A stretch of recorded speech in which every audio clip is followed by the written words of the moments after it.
سلام، واش راكم؟ جيسبر كامل تكونوا بخير وعلى خير. مرحبا بكم معايا في فيديو جديد وغسالة جديده. الوصفه تاع اليوم لا غسالة تاع اليوم راح تكون ان غاتو تري فاسيل بازيك تري سامبل، ما يشد كامل اليد. على بالي كامل نحوسوا على حويجه نشربوا بها قهوه العصر، واللي ما تشدش اليد فيكو رانا في فتره اختبارات ماذا بينا كامل نسهلوا على روحتنا الوقفه في لا كويزين. دونك هذه هي سويفي موا بور لا ريسيت، ويلا معايا لا كويزين نشوفوا المقادير وطريقه التحضير. عندي 100 غرام تاع الفلون بدوق الفراوله مع زوج حبيبات تاع البيض، نحركهم تري بيان بالفوي مانويل يعني الخلاط اليدوي. هنايا ما تسحقوش باتور، اللي حبيت تستعمل باتور بيان سور تستعمل لو باتور. نخلط بيان، من بعد نجيب كاس تاع الزيت نضيفه بالتدريج ومن طون راني نحرك، وتاني باش هذاك حبيبات الفلون يذوبوا معايا. نحرك بيان، من بعد نزيد لا باتاغوم تاع الفريز. هنا لا باتاغوم باش نزيد من لو غو تاع الفريز او ميم طون نضيف لا كولور لهذاك لو غاتو تاعنا. من بعد جبت كاس غير ربع تاع لا مايزينا، زدت له رشه تاع الملح وكيس خميره كيميائيه، مغرفه صغيره تاع لافاني، وزدت كاس واحد اخر تاع لا فارين. هادو لازم كامل يكونوا مغربلين بيان سور. انا غربلت لا فارين تاعي من قبل. من بعد هنايا نحبس الخلاط اليدوي هذاك ولا لو فوي، ونستعمل غير لا سباتول. من بعد بيان سور لازم نستعمل يديه باش نحس بقوام لاباط. شوفوا لاباط هنايا تجي شاده شويه روحها على الصابلي، ما تيبسوهاش وما تنشفوهاش، جوست تكون شاده روحها شويه على لو صابلي.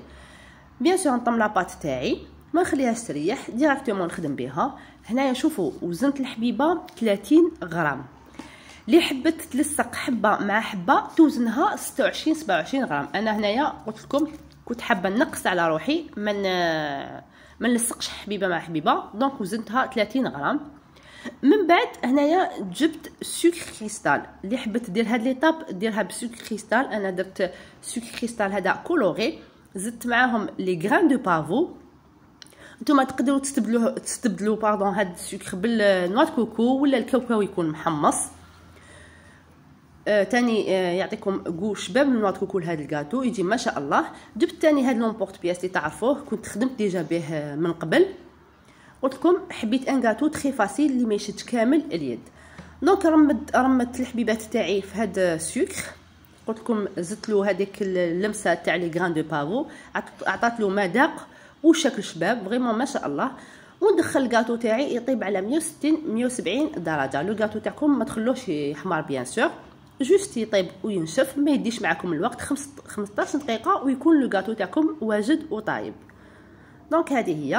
من بعد كي جبدتو زينتو بشويه تاع هنايا لكم اختيار، تقدروا تزينوه ب لا باتا تارتيني شوكولا، تقدروا ديروا لا كونفيتور دو فريز. انا كان عندي لا سوريس كونفي درتها جوست كتزيين بسيط. وهكذا نكون عندي حبيبات او مو بور دو جور هادو اللي جايين نشربوا بهم قهوه العصر، حاجه خفيفه بنينه. لو غو هذاك تاع لا باتاغون فريز جا ما شاء الله، لا كولور تاني شابه. شوفوا هنايا لو غاتو تاعي وريته لكم كيفاش طاب من تحت، ما خليتوش يحمر باش يغاردي هذيك لا كولور الغوز، جا خفيف ما شاء الله. و لي زانغريديون اللي عطيتهم لكم يخرجوا لكم كميه لا باس بها.